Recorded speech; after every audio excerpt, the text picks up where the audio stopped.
And welcome, Hoosier fans, to another disappointing episode of the Doing the Work post-game show. As yesterday, your number five ranked Indiana Hoosiers lost to number 22 Iowa at home on Senior Day. Indiana lost 91 to 96.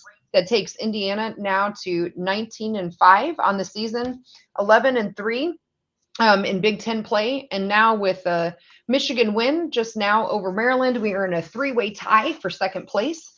And I'm your host, Kathy Amos, here with my co host, Jeff Marlow. And today we will break the game down for you on this edition of Doing the Work, the new show on the Back Home Network that's dedicated to covering IU women's basketball. But we'll start this show off the way we start every show, and that's with our banner moment. So for me, I wanted to just kind of talk about in general this, this was a game that I think Indiana really needed to have, especially coming on Senior Day, and we'll get a little bit more into who's coming back and who's not coming back at the end of the show, but really expected the women to come out with a lot of fire underneath them, and it was actually the opposite. I thought Iowa really came out and just really from the tip off took control of that game, and we were playing on our heels the rest of the game. However, Iowa got their largest lead then in the third quarter with 44 seconds left at 24 points. A couple of free throws from Alexa Gulbe cut it down, but they had over a 20-point lead going into that fourth quarter. But IU didn't quit. And that whole fourth quarter, they just kept hammering away, really, especially on the back of Grace Berger. She just really seemed to take that team on all by herself and with some help from Alexa and the rest of the team. And they ended up outscoring Iowa 25-42. This was the most points we've ever scored in program history in a single quarter, but it was just too much for them to overcome. And they ended up walking away with a loss there on senior night, but only by 5 points. And to me, this is my banner moment, is just really that whole fourth quarter. Because again, it just really says to you, you should never really quit on this team. They don't quit on themselves, and we shouldn't either. So I was really proud of the way that, even though they let Iowa play the game that Iowa wanted, as you can tell from the score, by far the most points we've allowed another team with 96 in regulation. Boy, we've only allowed over 70 points twice this year. Our defense just didn't show up, but the girls didn't quit. The women just kept on hammering. And so to me, that whole fourth quarter is my banner moment from yesterday. And as always, our banner moment is brought to you by our friends at Home Field Apparel. They're now in their fifth season of sponsoring the Assembly Call, and their first as the presenting sponsor of the Back Home Network. And did you know that among Home Field's largest collection of vintage IU apparel is a shirt commemorating one of the most successful seasons in the history of a women's basketball program? It's true. When you go to the IU collection, you'll find a t-shirt commemorating the 1983 season when Indiana won the Big Ten title and made their first NCAA tournament appearance. And given what our women's team is doing, even coming off a disappointing loss, it might still be time for a new shirt. And, I also got this shirt for honoring one of our seniors that we just had, for Allie Patberg from Home Field as well. So there's lots of things out there for you to pick from, both Indiana related as well as other college teams if you have yourself or other people in your life that do like something different. So no matter what you buy, you'll know it will be comfortable and the colors will last through many washings. Plus, you'll be supporting an Indiana-based company that came up through Kelly. So what could be better than that? Go to homefieldapparel.com and use our promo code HOME, that's HOME, to get 15% off your entire first order. Once again, the website is homefieldapparel.com, so go wear one for the team. Okay, everyone, so now it's time to move the ball and find our open player and get some opening thoughts from the rest of our team. The rest of the team is Coach Marlow, and Coach, I will kick it over to you for your coach's corner. Well, Kathy, I thought you hit it really good with the banner moment. The fact that the players didn't give up on the game. It would have been real easy when you were down 22 going into the fourth quarter to just, okay, we'll play hard, but we're not getting back into this thing. And they did. I did not get to watch the game live. I was doing a girls semi-state game on the radio, one of the local teams here. And so when I watched it, finally got around to watch it this morning, I was a little probably too depressed to watch it last night after I'd seen the score, but they kept battling. And there was a part of that fourth quarter, Kathy, and maybe as you watched it live, maybe you noticed, I felt like and when you're behind by 22, I think this gets a little easier. I felt like they played with a sense of urgency more in that fourth quarter than they did in the first half. I thought they showed a little bit in the third quarter too, except that Iowa just hit some shots. And we'll talk about that when we break down the game a little bit. But I would kind of like you, but I've always felt like I'll kind of go with that first quarter as well. Senior days are weird. And I know it's different at the college level than at the high school level, but I always felt that it was one of either way. It was never really a middle ground. Your kids were going to be so hyped up they were going to come out and play really, really well, or they were almost too hyped up or almost too emotional about the fact that they're playing their last game. And it goes out on the floor where they can't really get in sync. And so I kind of felt like that almost in the first quarter watching the game this morning, that I think they were so wrapped up in senior day and the fact that we know now a little bit more about who's coming back next year and who's not. I thought maybe that might have played a role. I'm kind of playing armchair psychologist here, but again, I thought your banner moment was spot on. And what I really took out of that is that when this team can hit shots, and that we'll talk about the stats as well, that they can be really dangerous when they play with a sense of urgency. Yeah, absolutely. So, all right, well, we'll continue our breakdown of our loss to Iowa from yesterday. We'll point out the meaningful moments you might have missed. Then we'll go inside the numbers to highlight the most important statistical notes from around the game. You're listening to the Doing the Work post-game show. Again, I'm Kathy Amos. This is my co-host, Jeff Marlow, and we're breaking down that loss from yesterday to Iowa. And we'll start off as we usually do with our meaningful moment. I think we'll go kind of in the same manner that we have in the past few shows, where we'll just go quarter by quarter, and we'll talk maybe not just about the moments you might have missed, which if you don't have Big Ten Plus, that means you missed all of them, but just some important moments, whether you might have missed them or not. So Jeff, I'll let you start. What did you have in the first quarter that you want to talk through? Well, and I know we always try to stay with our team, but for me, it was kind of I guess I'll say on the defensive side, starting at the 5:43 mark to the 2:31 mark. So a 3-minute and 12-minute segment there.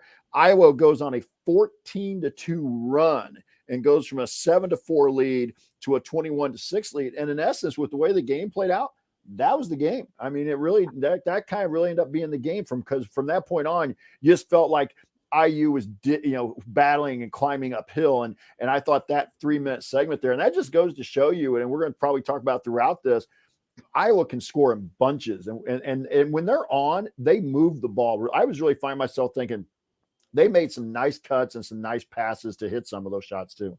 Yeah, I agree. And of course, everyone's so hyper focused on Caitlin Clark, which they should be. She's a fantastic player, averaging 28 points, nearly 28 points a game. In addition, she leads also in assists. She's one of the top assists per game as well. So it's not just Caitlin Clark that can score in bunches. So I think the thing with Iowa for me is that they've just been probably pretty inconsistent this year. But boy, they were firing on all cylinders yesterday.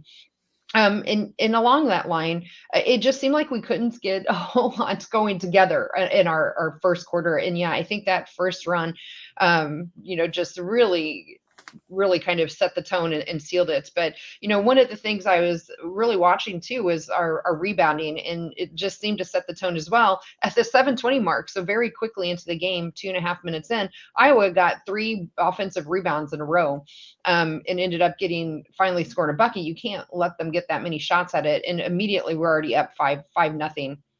And by the time we got to the first media timeout, it was already 12-4.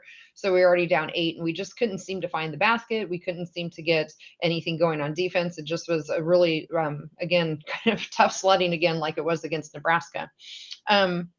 What other moments in the first quarter stuck out for you?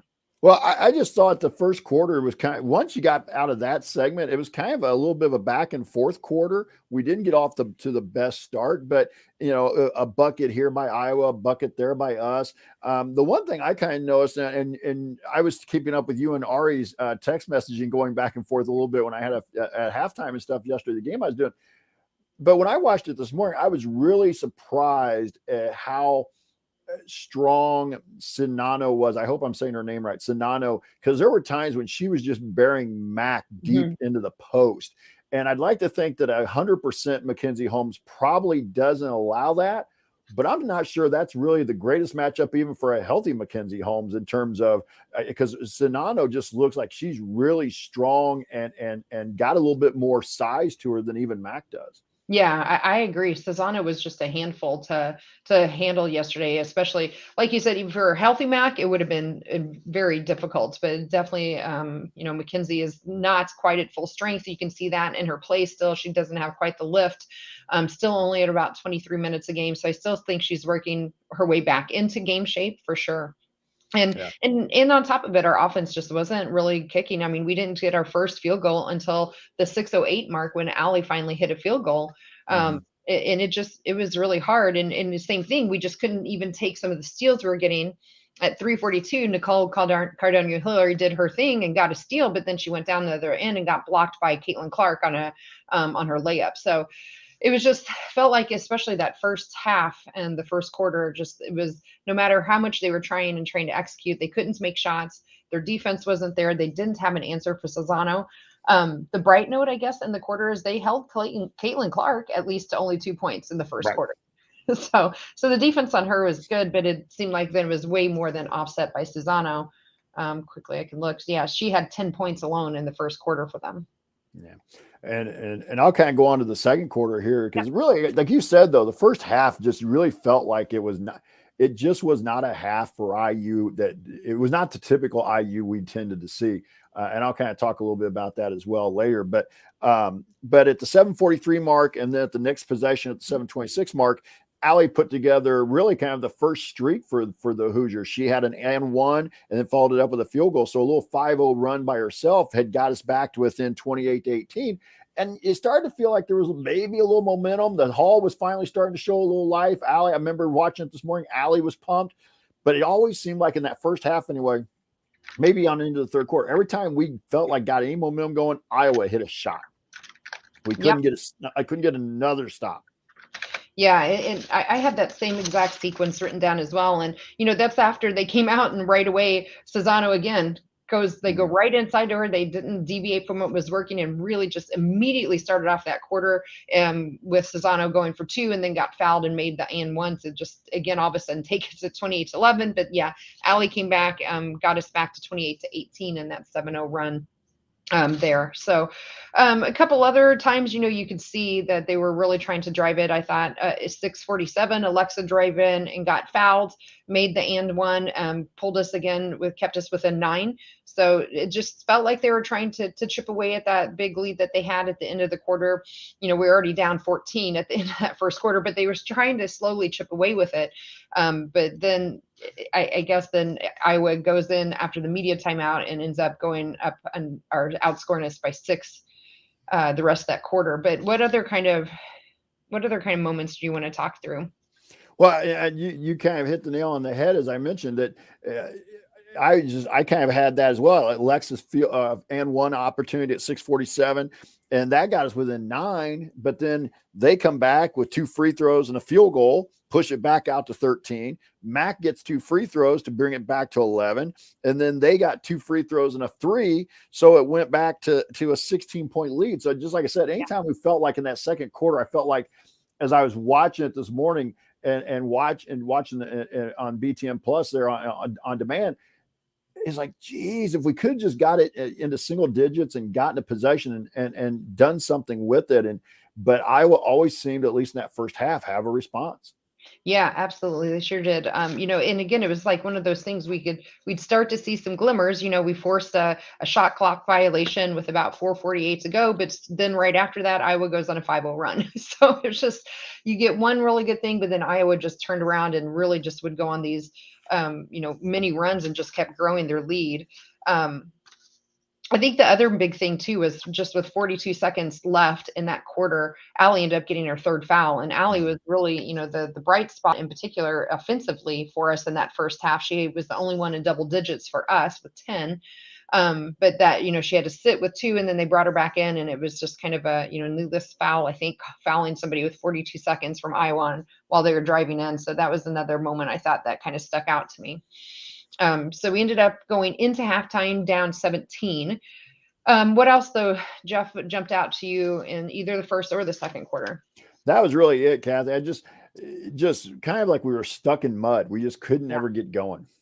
Yeah, yeah. And Quang pointed out, I would just seem to, in clutch times when they needed to hit a three, they would have somebody there to hit a three. And again, it wasn't just one person for them. They ended up with 5 people in double digits, which I guess when you score 96 points, there's enough points to go around.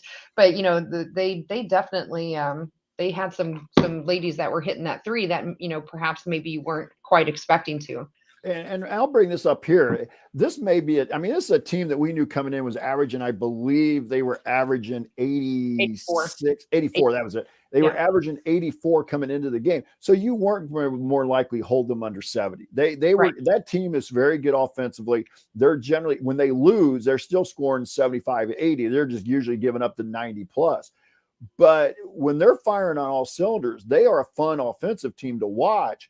And I just was really, it was, when you watch some of their movement and stuff, it's really interesting to see what they do. And obviously, like you said, Caitlin Clark gets a lot of the attention, but like you just said, there are a lot of kids hitting free throws, or hitting 3-pointers. But the other thing though, is you can't give up. I mean, we gave up pretty much our average, or our target goal, I should say. We gave up our target goal in the first 3 quarters. I mean, they scored 71 in the first 3 quarters. I don't think any Hoosier fan would have expected that kind of offensive outburst.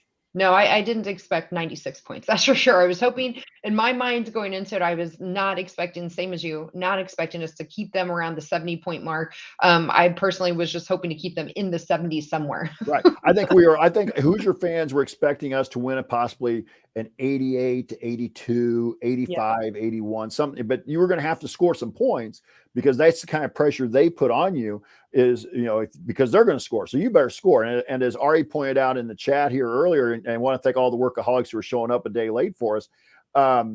You've got to make your own shots. And I'm going to talk about this a little bit more in stats. I went back and kind of looked at a couple of key numbers there. And so, but yeah, I just, that first half, I mean, they were, what the halftime score, I forgot to write it down. Let me see real quick. 46 to 29. So yeah, they were on pace for almost 100 right there. Right. Yeah. So they definitely were.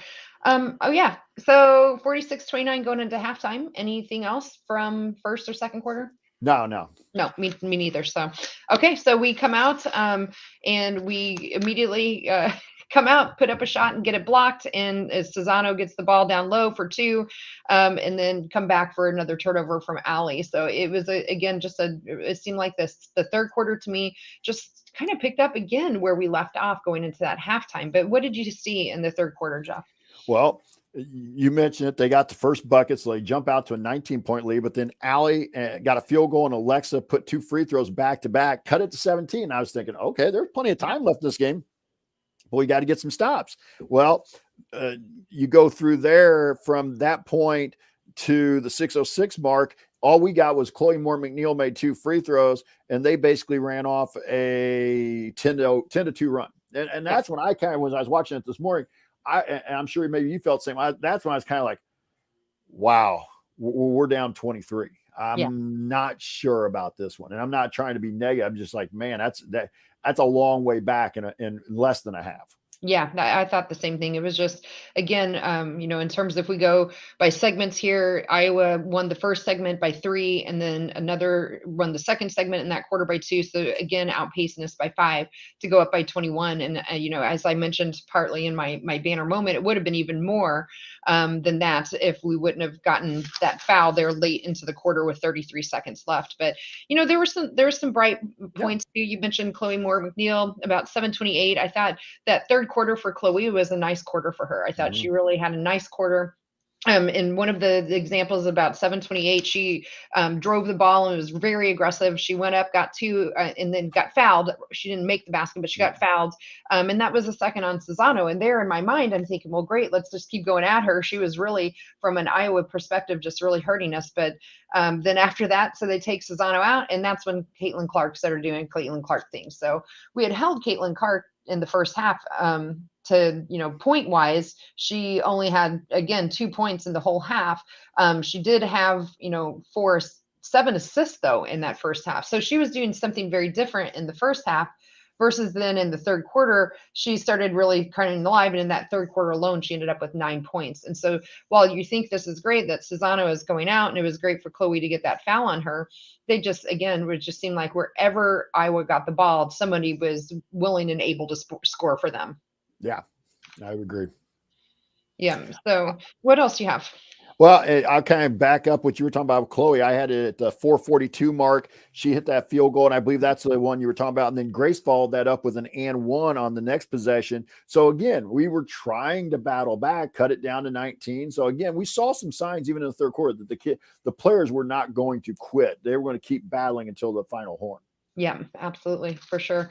And the same thing, you had Nicole Cardano, Hillary doing her thing, about 3.5 minutes. She missed a layup on her end. Again, just struggling again offensively for the team, but she didn't stop, right? Like she didn't quit. She actually ended up forcing a tie up. Unfortunately, as how the whole day seemed to go, the arrow is in Iowa's favor. But again, I thought it showed a good, stick to itiveness from Nikki. And then, after at 2:30 left in that quarter, she finally got a three-pointer for us, which was unfortunately only the second three-pointer for her game. And, it's just not a good recipe going down by 21 points in just the three quarters. And then also on top of it, not being able to make threes. You really needed to be able to make threes to get back into this. But we'll get into that probably in the fourth quarter. But what are your thoughts on anything else in the third? That was kind of it for me, but I did want to back up. Like you said, Alexa's 2 free throws really made that feel like it wasn't all that bad because she at least made it 71-49, a 22-point deficit. Yep. So, okay. So kicking off the fourth quarter, then again, we just seemed to, we started off going directly into Mac, who gets her first field goal. Mm-hmm. So I was really surprised that it took that long to get our first field goal, but it didn't seem like we were really trying to get her involved a whole lot into the offense into that fourth quarter at the beginning. But I thought that was, again, a hopeful sign. But and then right after that, Grace followed it up with a three, Alexa with a block on the other end, and then Chloe Moore McNeil for another three to get us to be 73-57. So that's how that first, within a minute, we started off that fourth quarter. But what else do you have on the fourth quarter going up? Well, I'll go to that next segment. At 8:30, they get a field goal, and then at 8:14, Lex hit a free throw. So we'd cut it from down to 75-58. So we were chipping away, but even in that fourth quarter, where I felt like, especially midway through, up to about the midway point, I kept thinking, "Gosh darn it, they just keep hitting that. They keep hitting that shot that matters." It's like when we think we're going to finally put a 10-0, 12-0 run together. Excuse me, they hit a shot. I thought also, Kathy, I wanted to comment on your part about Mac. I thought fourth quarter was about as close as I saw her to looking healthy as I saw in the first game at 3 quarters. For whatever reason it was, I just thought whether maybe she just was like, you know what, to heck with it. I'm just going to go play and I'm not going to worry about this knee, whatever. I'm, again, armchair psychologist here, but I just thought she ran the court a little bit better in the fourth quarter. She was a little more active and I felt like that showed up.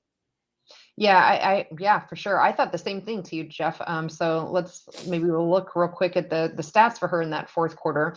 So so she ended up with 8 points and 6 of them came in the fourth quarter. Mm-hmm. So again, it was, to me, I thought the same thing. She seemed to be a lot more aggressive, trying to look for her shot there, which helped. But maybe, I don't know, do you want to talk about Grace in the fourth quarter?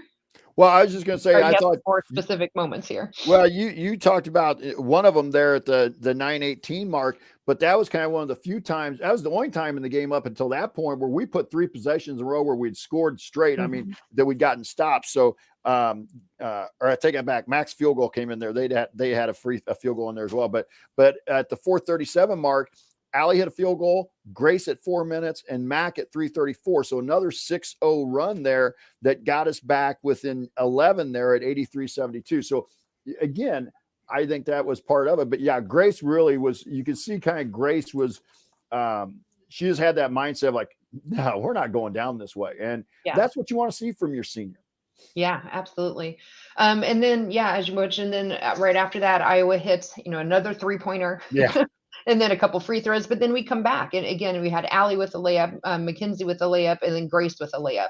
And now we've cut the lead down to 10. So now you're starting to think, okay, we got about, but it's only 2 minutes left, right? And so you feel like they finally are getting their groove. But it just, again, it felt like not enough time for us. But again, they still didn't quit. So what else do you want to go through on the fourth quarter? Or do we want to go kind of to that last 21 seconds. Well, that's kind of where I was going, because Crazy. Grace's 3 made it 7-point game at 95-88. And then Alexa got fouled shooting a 3 and made the 3 free throws with 12 seconds to go. So you had it to 95-91. And now Iowa had missed a few free throws, so there was a chance still at that point. But you know, it was going to be darn near impossible. But they you know, give them credit to get it back to where with 12 seconds, crazier things have happened.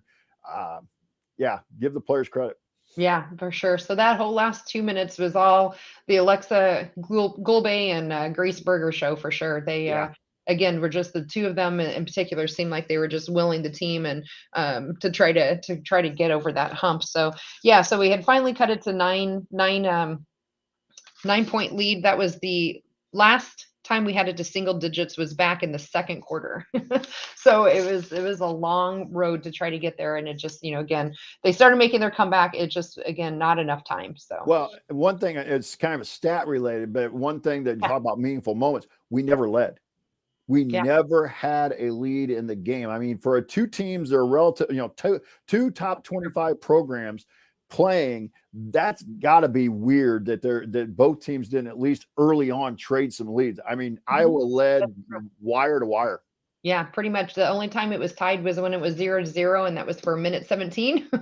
And then Iowa, you know, like I mentioned, they scored the first 5, and they were off 5-0, and that was kind of the end of that. And we want to thank all the workaholics showing up here a day late. Quang, we see you posting there in the chat, and we got about 14 or 15 that seem watching. Don't hesitate to chat and join in with the workaholics in the chat. We appreciate everybody that's here. Yeah, absolutely. So again, I think also in that fourth quarter, I thought their defense really tightened up.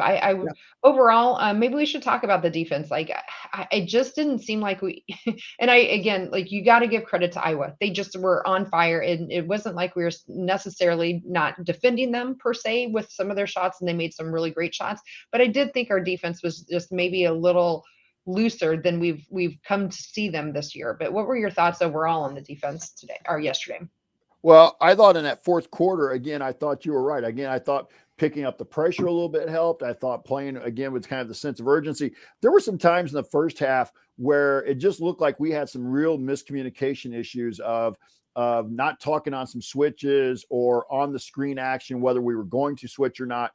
And I saw a couple times where I want to say nobody pointed fingers, but you could tell they were looking at each other like, wait a minute, I thought you were, you know, they just, and you have not seen a lot of that from this team. And I per se didn't really feel Iowa was running anything tricky. Mm-hmm. They just were putting you in actions they wanted to put you in. And so I don't know if that, you know, if it was just, again, I don't know. I have an answer for it, but again, I think maybe I think one of the questions coaching staff maybe asked themselves is, should they have started picking up a little bit more in the third quarter to see if maybe, because sometimes I was always somebody who liked to press anyway. So that's near and dear to my heart. But I think sometimes it's a way to get you going, especially if you're kind of lethargic, you know, to start a game or a half, is to, you know, put some pressure on. But you got to hit shots. So press really only works if you can hit some shots and set it up.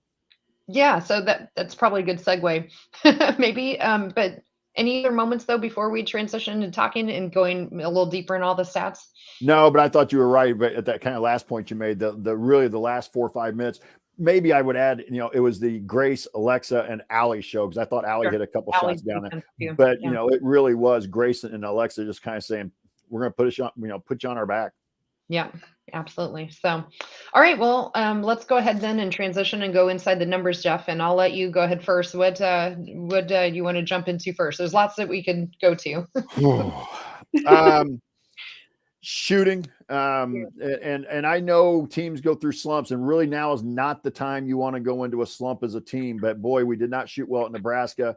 I'm not sure we really shot all that well against Northwestern. It was just better than the Nebraska game and yesterday.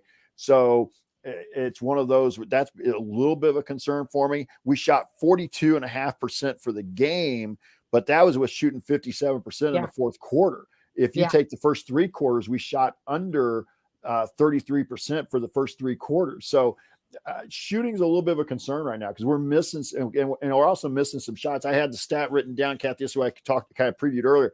layups, we were 14 for 21. Yeah. And Iowa was 12 for 14. That efficiency is huge. Even though we scored more buckets on layups, that efficiency, if we hit 5 more shots, if we're 19 for 21, that's 10 points. Heck, if you hit 3 more shots, that's 6 points, you win. Right. Yeah. And I think, that not only were your missed shots, we weren't rebounding either. We got out rebounded 41-27. I mean, 32 of those are defensive rebounds for Iowa. So Iowa had plenty of chances to get rebounds with our shooting woes that we were having, especially in that first 3 quarters. But boy, we just didn't really seem to fight. But still talking about rebounding, the one that surprised me was after the first quarter and I had mentioned that, Iowa had those 3 offensive rebounds in a row. They ended up with only 9 offensive rebounds. So at least we tightened that up. And Iowa we actually won this category with second chance points and actually beat them 24-11. And I had to double check the numbers on that. So am I looking at it backwards? Because it just didn't feel like that, right? Right.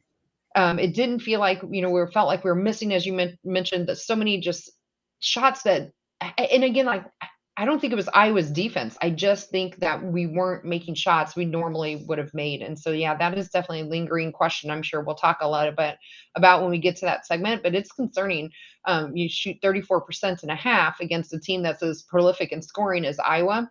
They have to shore it up, and they're going to have to shore it up soon. Yeah. So, okay, what other numbers have you got that we should talk? On the flip side of that is defensively, as you were talking about prior to this, Iowa shot 57% for the game. And for a team that normally is very good at defending, we allowed them to shoot 57% for the game, and that included 53% from beyond the arc. So, and the third quarter they shot 69%. So it was just a combination of a lot of things, Kathy, but boy, not shooting well and letting them shoot well is not usually going to work out very well. Absolutely. The positive for a defense, 18 turnovers for Iowa. But again, you got to turn them into points. Points off of turnovers, 10 for Iowa. And we did turn it into 22 points for us. But so it wasn't like we were being sloppy. We just couldn't get the ball to go in the hole. And I felt like Iowa was a little sloppy in that fourth quarter. No offense, I'll take it because we were down and making a run. But man, if I'd been their coaching staff, I'd been like, what are we doing? Because there were just some really bad turnovers that they had that accounted for some of that 18. Yeah. And again, I realized we were pressuring a little bit, but a couple of them were just like, I think there was one where they threw it right to Lisa Bluter. And that was always a bad thing for one of my players. If you throw it right to me, that's usually not going to get you a good thing. But I will point this out, and I thought this was kind of the difference. Yesterday, we really struggled to shoot the ball. We only had 10 assists on 31 makes. They had 27 assists on 34 makes. It's crazy. I mean, that's how well they were moving the ball and getting it to where people could make shots. Yeah, I thought our ball movement was slow too. Back to your turnover point, 8 of Iowa's 18 came in the fourth quarter. Yeah. So it was definitely very heavily weighted towards that quarter, only 10 the previous 3 quarters combined. So let's see, what else do you have on your list? I was just going to say, but we only had 8 turnovers. We did against an Iowa team that doesn't really is not known for their defense. We didn't at least shoot ourselves in the foot. We just couldn't score. Yeah, absolutely. For 3 quarters. What other, I guess, highlight too, we've been looking at, especially with after McKenzie's knee injury, is points in the paint, and we were tied 44-44, so we pushed on that one. So nobody can manage either one. I'm sorry, I didn't mean to interrupt you, but when I saw that, I didn't print the stats off until I got done watching the game like I normally do. That shocked me. I would have told you we got pounded in the paint. Right. Yeah, same thing. When I told you I had to look at second chance points, I'm like, that can't be right because we just drastically got out rebounded. But I guess then again, if you're Iowa and you're making 57% of your field goals, you don't have as many second chance points that are second chance opportunities to get those second chance points. So I guess from that way, I guess it kind of makes sense that looking at it through that lens. So scoring wise, Iowa was very, very consistent, almost 25 in every quarter, 11, 18, 20. And then as I mentioned in my banner moment, we ended up with 42 points in that fourth quarter. But I think tomorrow we're going to have to come out and make sure we don't dig a big hole like this again, and especially with Iowa at home. I think this is going to be a tough one again tomorrow. So, but anyway, back to the stats. The other thing I wanted to talk about too, I think that was hard for us in that first half, is actually Grace, Nicole, and Alexa combined for 5 of 18 on shooting. So again, it wasn't like we just had, Grace has had some moments this year where she's been kind of cold, but then you have other people that are really stepping up. The only one in that first half was really Allie that did much scoring for us. Outside of that, everyone was just really off. But I guess there's no reason to keep hounding it, but it is what it is. But what other stats do you have, Jeff? Well, I'm going to move over to the individual side here, and I'm going to start with Alexa Golbe. Led us with 22 points, 4 rebounds, and 2 assists to go along with 3 blocks. So on a day where we basically found out the day before that Lex has announced that she is not coming back, at least as of right now, she will not be back next year. She's not going to take her COVID year. And so I thought, what a great way for your last appearance in Simon Scott Assembly Hall. Unfortunately, in a loss, but I thought, pretty darn good stat line from a senior. Yeah, I agree. Along that same lines, in terms of individual stats, we had Grace right behind her with 21. So we did end up with 2 people with 21 points, and then Allie not too far behind that with 18. But again, just very heavily weighted towards that fourth quarter. Mm-hmm. And then on the Iowa side, again, they ended up with 5 players in double digits, plus another 12 points off of their bench. So all 5 of their starters in double figures, and then 12 off their bench. And then compare that for us, we had 11 points off from Chloe Moore McNeil. Most of those, again, from Chloe, of her 11 that she had, came in that third quarter, where she had 6 of her 11 that came in. Again, looking at the fourth quarter, specifically for us scoring wise, you had Alexa with 11 of her points, and Grace finally found her shot in a range with 14 points, including 2 of 5 from 3-point. Mm-hmm. So again, the team overall finally found a little bit of range there, hitting 4 3-pointers in that fourth quarter. Of the 6 total that we hit. The unfortunate thing is that they, it was on, I think, 14 3-point shots in that fourth quarter. So it was rough going, but boy, they sure made it interesting at the end. Yeah. And you mentioned Grace's 21 points, but she had 6 rebounds, 4 assists, 5 steals. So, and then you throw in Allie, she also had 6 rebounds and 2 assists. So they were doing things. Unfortunately, like we've talked about through the first half hour of the show, they just weren't being done in the first half, especially, or in the first 3 quarters. Yeah. So hopefully we'll find our shot and find the bottom of the bucket, and maybe Carver Hawkeye Arena will be more friendly to us tomorrow. Can't be any worse at this point. Fair, right? Okay. So what else do you want to talk about stat-wise? Anything else that sticks out to you? I think I hit them. I think I hit all my stats I wanted to hit, because you brought up a couple that I had noted as well, especially about the rebounding and such. So I don't have any more stats I really need to hit. Okay, perfect. Same for me. Okay, so you're listening to the Doing the Work IU postgame show. You can catch us live immediately or sometimes a day later following most IU women's basketball games. But you can find us at our website, assemblycall.com. Also there, you can go and sign up for our free email newsletter, and you can do that at join.assemblycall.com. And again, my name is Kathy Amos, and I'm joined by Jeff Marlow, and we're breaking down Indiana women's loss to Iowa from yesterday. But now, Jeff, it's time for a game ball. So let's start with you, since I'm the host. Who do you want to give your game ball to for yesterday? Boy, that's a tough one, because kind of the age-old question: are there any game balls and losses? But this loss isn't like some of the losses you may have. But I'm going to go with Grace here. I just think more. It was more than the scoring. I thought it was more about the attitude. As we mentioned, 21 points, 6 rebounds, which tied for our high. She was tied for our lead in rebounds. Her 4 assists were the most on the team. Her 5 steals were the most on the team. She did have 3 turnovers, but I'm going to go with Grace Berger here, but we'll see what you got.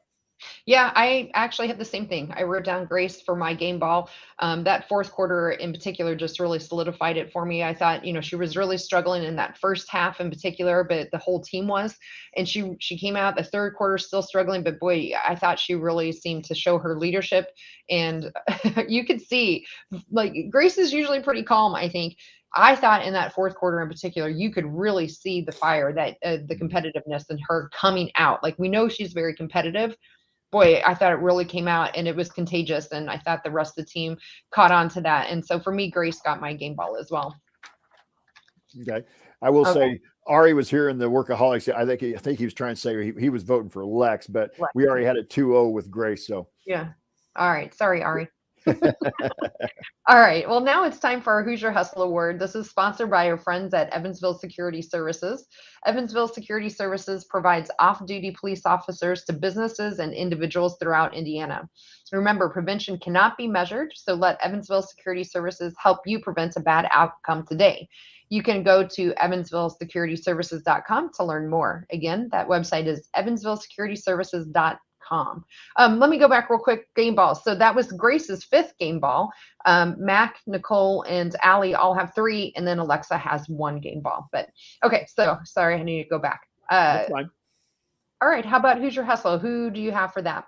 Oh, Quang, I appreciate you. Quang's in here in the chat with all of them. Everybody should get the Hoosier Hustle Award because of the fourth quarter. But I guess I'm going to lean toward Chloe Moore McNeil here, because I just thought that third quarter where we were struggling anyway, Chloe really brought some energy off the bench. And as you mentioned, 11 points, most of them in that third quarter. She also had 3 rebounds. She had an assist. So I'm going to go Chloe Moore McNeil here. Okay.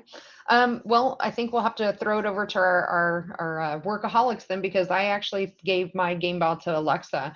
I thought, again, she was right there with Grace in that fourth quarter, really just working her tail off. She went 11 for 12 from the free throw line as well. So I thought she was really aggressive, making her free throws and getting to the line. She ended up with 3 blocks as well, playing 33 minutes, only 1 turnover, although the whole team as a whole, for the most part, didn't turn it over much, and 4 rebounds. So I liked Chloe's game in the third quarter, but I thought when everything was really coming on, I thought Alexa stepped right up with Grace in that fourth quarter. So for me, I went with Lexi for my game ball. I'm sorry, Hoosier Hustle. Whew. Yeah. It's a good thing I'm not making public speeches. Oh, wait. Okay, workaholics, we need you to chime in here. Lex or Chloe Moore McNeil for the game ball, or excuse me, for the Hustle Award. Yeah, right? I got you doing it now. Got me doing it. But I will go back to the stats. You mentioned Lex. We were 23 of 26 at the line. So the one definite positive on shooting the ball came from the free throw line. Yeah, 88.5%. So that was great. Well, Ari's not helping us much. He gave his hustle to Allie. Allie's not one of the choices. Ari, we got Lex or we got Chloe. Well, Quang said Allie as well. So we can get outvoted, I guess, by the work. Yes. All right. We'll give it to our loyal listeners here, and we'll give the Hustle Award to Allie. So that is Allie's first Hustle Award. In the past, we've also had Grace Berger with 4, Chloe and Nicole with 3, and then 1 each for Mac, Keandra, Alexa, Grace Wagner, and Caitlin.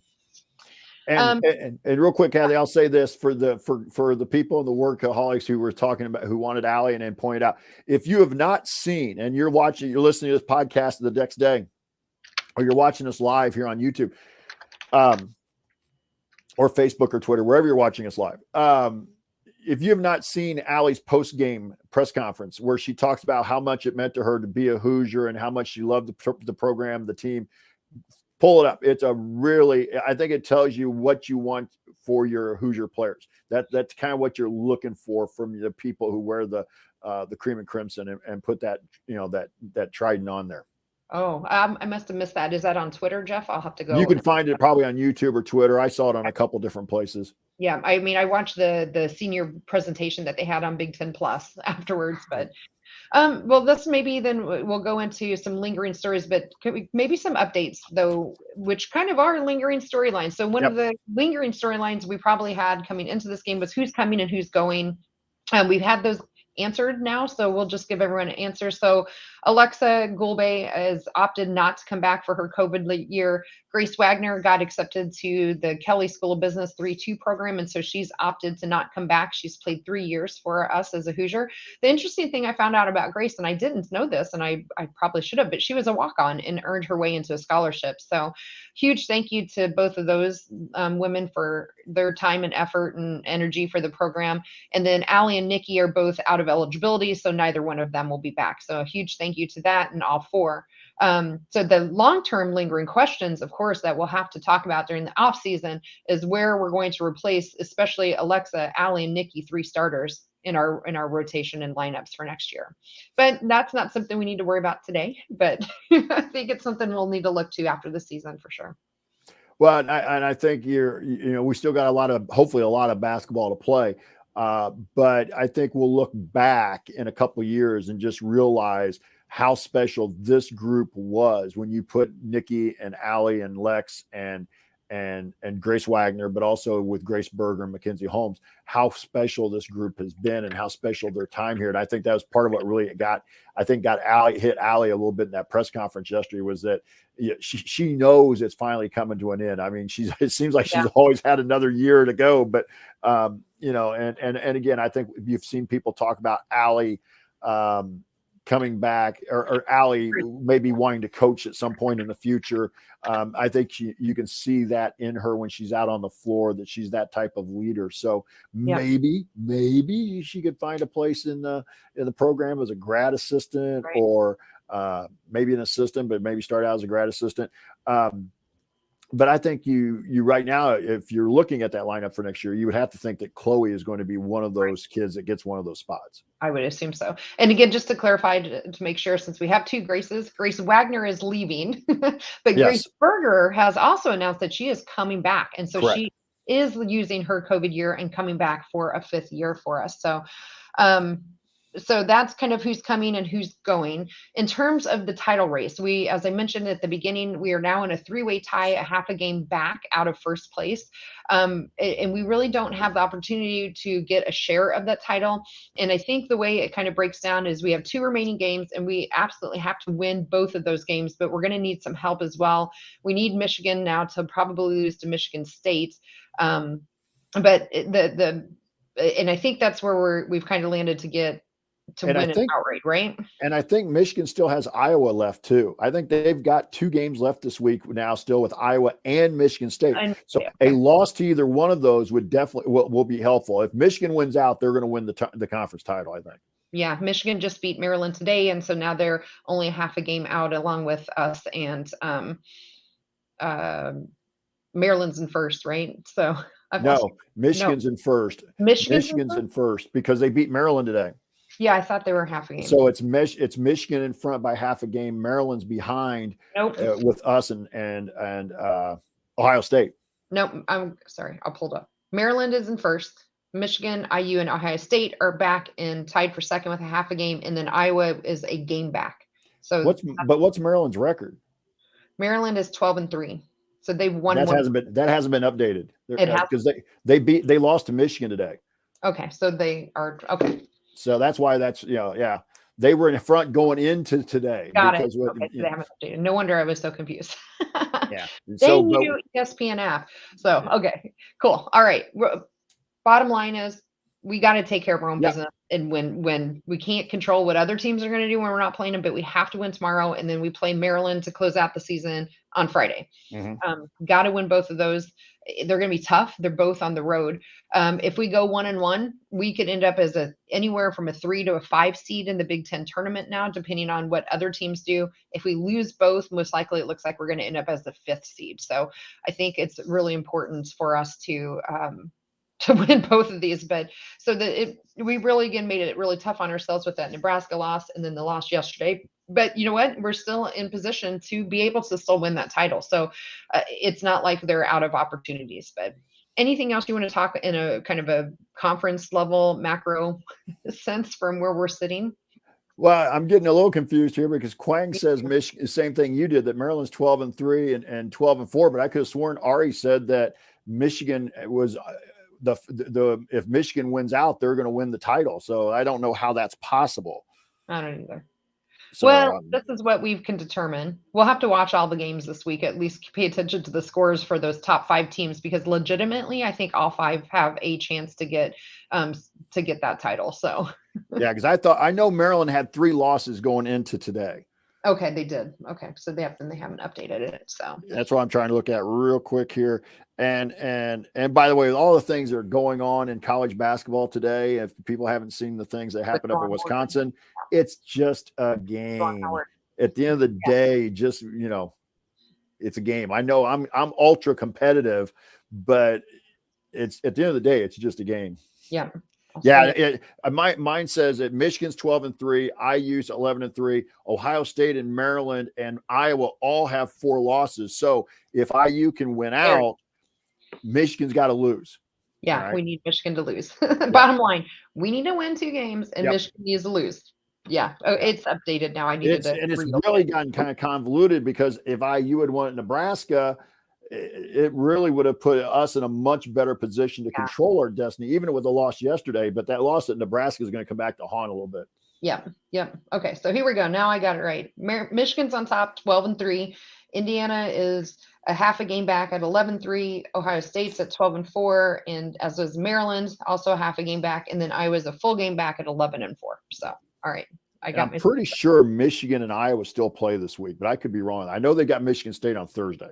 Well, let's just look. So Michigan State on Thursday, and then yes, Michigan and Iowa play Sunday at 4 p.m. Eastern or 3 o'clock Central. That will be on ES. Both those games are going to be aired as well. So if we go to watch. So if we go 2-0, we all got to sit around on Sunday watching that final game of the Big Ten season to see if we win a title or not.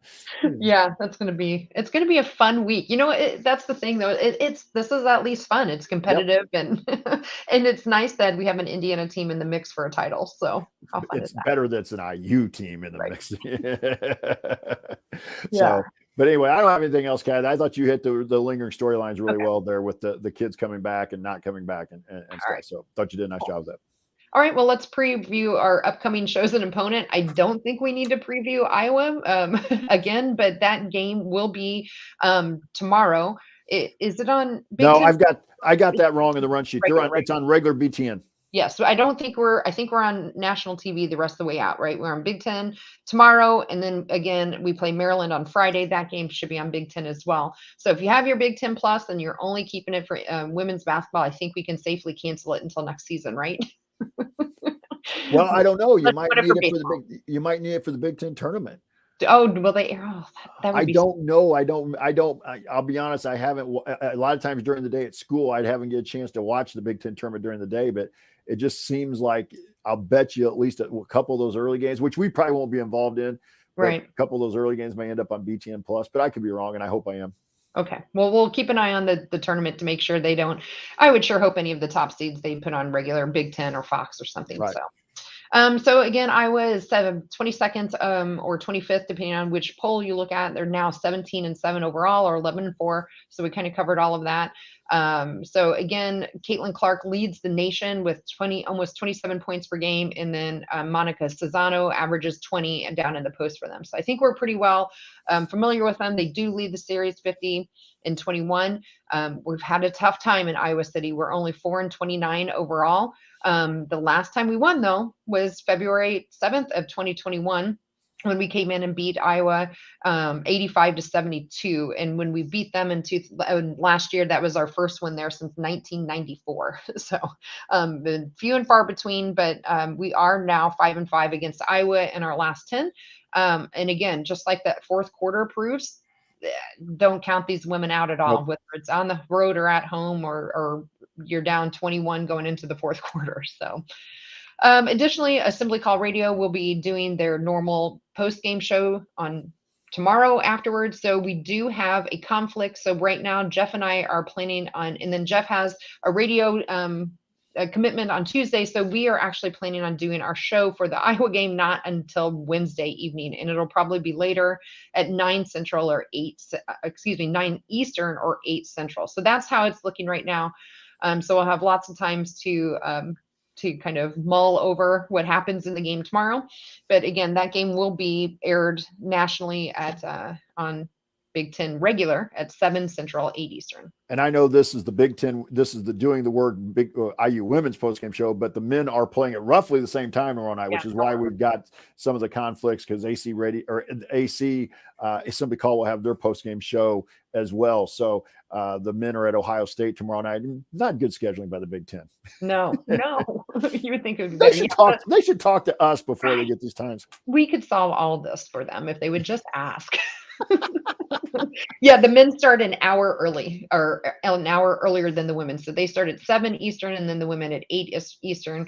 So they'll probably be doing their post-game show right as the women's game second half is getting started. And just because of work conflicts and other things, we'll just end up doing the show today. So. All right. Okay. So again, you're listening to the Doing the Work IU post-game show. Remember to check out our friends at Home Field Apparel. You can use that promo code HOME, HOME, to get 15% off if it's your first order. And you can find them at homefieldapparel.com. All right, Jeff, it's time for last call. And I'll go ahead and let you start off with in whatever kind of closing statements you have. Well, hey, I know it's been a rough week, a tough loss to Nebraska that none of us maybe expected, but Nebraska at home has been very good all year. And then a game yesterday that even though we would like to have gone better and had a much more competitive first 3/4 of the game, Iowa was not going to be an easy game with a healthy Mackenzie Holmes. I mean, it makes it easier, or it makes it a little bit easier to stay in that game because we're going to play offense a little better. But Iowa's a good team and they can score points. Now, we need to find a way to go tomorrow night to Iowa City and get a win and then put ourselves in a position to still have a chance for the Big Ten title when we go to Maryland on Friday. So nothing's lost here yet. Are we where we were a week ago at this time talking about chances? No, but we still have a chance at the end of the year to be at the end of the season to be lifting up a Big Ten title. But we just got to find a way to play a little bit better over the next week. Yeah, absolutely. So I'll second all of that. Again, kind of some lingering questions I think we have going into this game too that will help us with our closing thoughts. Our shooting woes. We've kind of seen it from a team wise where they've been really rough shooting. So I'm hoping they find their shot again. And I'm a little concerned with the defense again against Iowa. Their offense is so prolific. So I'm hoping now that they've seen him, they've gotten the feel of it, that they can clamp down a little bit. Again, I don't expect them to hold them to our 70 points per game that we typically hold, but let's at least try to keep them in the, upper 70s, low 80s, and give ourselves a chance to win tomorrow. And Kathy, I thought I saw this a little bit. Maybe I'm overreaching on this. I'm gonna ask you this, kind of get your idea before I give my answer. Do you feel like they looked fatigued yesterday? And I wonder if at this point, I know we're playing a lot of games, that's part of it, but I just wonder if some of the minutes that we've asked some of the players to play is catching up to us here at the end of February. Yeah, I absolutely did. They didn't look as crisp on defense for sure. And I think that's a huge part of it. And yeah, again, if you go back, our last 6 games are coming within 14 days. Mm-hmm. So we're almost, only having 1 or 2 days off in between. And then boy, our starters, again, just with a ton of minutes, we had 38 for Nikki. And for Grace Berger, and then we had Alexa with 37 and 34 for Allie. So they're just playing a ton of minutes. Mackenzie, of course, 23, and then Chloe Moore McNeil with 24. Not surprised again with Mac, with her knee still coming back. But boy, yeah, they look tired. And so I'm hoping they had a nice, easy practice today, if they practiced at all, or at least a day off to try to get something back for that trip. I'm guessing they're traveling, but yeah. Right now, the best thing I can think of, they'll help them more than anything, is just get through Maryland on Friday. Hopefully we get those 2 wins, because I really felt that way, especially about middle of the second quarter yesterday. They just really looked like they were having a hard, like their legs were, almost in cement. Their feet were in cement. They just weren't moving well. They weren't getting good lift. None of them were getting good lift on their shots. I thought, we know my Mac may not be, but I just thought the lift wasn't there. And you get past that Maryland game, you're going to have about a week, depending upon when you play in the Big Ten tournament, you'll have almost a week of rest. They're still going to practice all that. That might be the best thing that can happen to this team right now, is get through the end of the Big Ten regular season. Yeah, and as a couple of people point out in the chat too, we kind of saw that in the last game. Grace Berger with her shoulder getting banged up, so evidently she was in a brace yesterday. I didn't notice that, but she evidently had a brace on under her undershirt. And just as a programming note to go back, we've gotten from a couple sources that Big Ten Network regular does air all of the women's Big Ten tourney games. So, Yes. so that you can keep your Big Ten Plus for baseball if you'd like, but otherwise, I think we're safe to cancel that. So, gosh, I think that's about it. So yeah, health going into this game, fatigue going into this game. We do get at least from Monday to Friday to finish off our last game, but boy, you got to get this win, start off the week with a nice momentum changer here for us, and then hopefully get that Maryland win and clinch that title. And then we got a nice week off until we get our first game in the Big Ten tournament. And as Ari points out, we need a 2-0 or at least a win at Iowa. Maybe I misread it, but a win tomorrow will get us, I believe, guarantee us a top 4, which will get us to Friday. You won't have to worry about playing on Thursday. Yeah. So, hey, just win, baby. One game at a time. Love Al Davis. Just win. Yeah. All right, Jeff, that's all I had on my brain. Anything else for you?